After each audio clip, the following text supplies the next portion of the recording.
শ্রমিকের যে ন্যায্য দাবিটা সেটা হলো 50,000 টাকার মামলা, এটা উদ্র করতে হবে। এবং নো পার্কিংয়ের যে মামলা সেটা উদ্র করতে হবে। কিছুদিন পরপরই আমাদেরকে শুধুমাত্র খেপাইয়ে দেয়, জনগণ আমাদেরকে খারাপ বলবে, এটা আমরা চাই না। সেটা হলো কি, সেটা হলো কয়দিন পরপরই বলে যে মিটারে ভাড়া না মারলে জরিমানা। এই বাংলাদেশে কোথাও মিটার নাই, শুধু ঢাকা সিটিতে মিটার আছে, আর কোথাও নাই। এখানেও মিটার থাকবে না। আমাদের এই একটা দাবি, এক দফা এক দাবি, মিটার থাকবে না। 900 টাকা যে জমা যেটা নির্ধারণ করা হয়েছে সেটা পুলিশ কমিশনার মহোদয় এবং বিআরটি চেয়ারম্যান মহোদয় নিজে বলছে 900-র উপরে গ্যাজেট অনুযায়ী 2018 সালের যে গ্যাজেট, ওই গ্যাজেট অনুযায়ী বাস্তবায়ন হবে।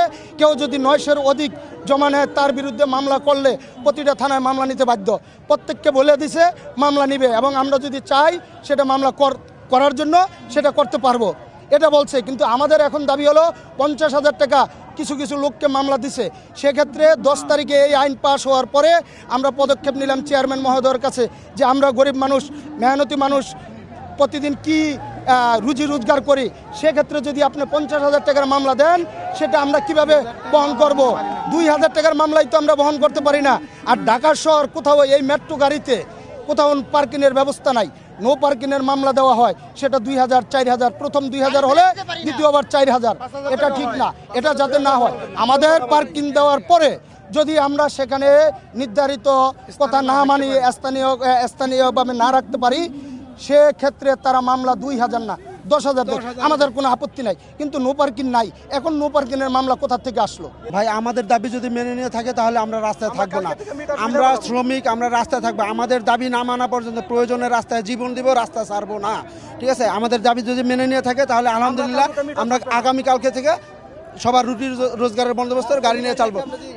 কোনো মিটারের কোনো মামলা হবে না, গাড়িতে কোনো মিটার থাকবে না। বাংলাদেশে কোথাও কোনো মিটার নাই, শুধুমাত্র ঢাকা শহরে মিটারের হয়রানি। কেন? আমরা কি বাংলাদেশের বাইরে, বাংলাদেশের আইনের বাইরে? বিআরটি চেয়ারম্যান মহোদয়ের কাছে এটাই অনুরোধ, আমরা গরিব মানুষ, আমাদেরকে জানি কোনো ধরনের হয়রানি রাস্তায় না করা হয়। চেয়ারম্যান যদি মাইনে নিয়ে থাকে তাহলে তারা অর্ডার দিয়ে দেখ, আপনারা সিএনজির মিটার খুলে ফেলান, তাহলে আমরা আজকে থেকে আমরা মিটার খুলে ফেলাবো। আমরা হেন থেকে আমরা বন্ধ করে দিলাম, আমরা এখনই যার বাসায় চলে যাবো। এখন বলে দেখ আপনারা সিএনজির গাড়িতে যত মিটার আছে আপনারা খুলে ফেলান, তাহলে আমরা আলহামদুলিল্লাহ আমরা মেনে গেলাম। আমাদের উদ্দেশ্য হলো ঢাকা মহানগরে 16,000 মেট্রো সিএনজি ছাড়া অন্য কোনো গাড়িতে মিটার নাই। আমরা মিটার চাই না, এবং কি ইয়েস পার্কিং না দেওয়া পর্যন্ত নো পার্কিং কোনো মামলা আমরা বহন করতে মানতে রাজি না।